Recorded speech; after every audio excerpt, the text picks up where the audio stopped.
বালিয়া দিঘি, ঐতিহ্যবাহী বালিয়া দিঘি।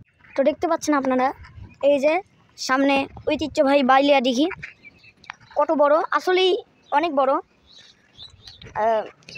আমরা আমরা যতটুকু জেনেছি পুরা 350 বিঘা বড়, এই এত বড় বিশাল বড় শহীদ মানে মুক্তিযোদ্ধার গণকবর।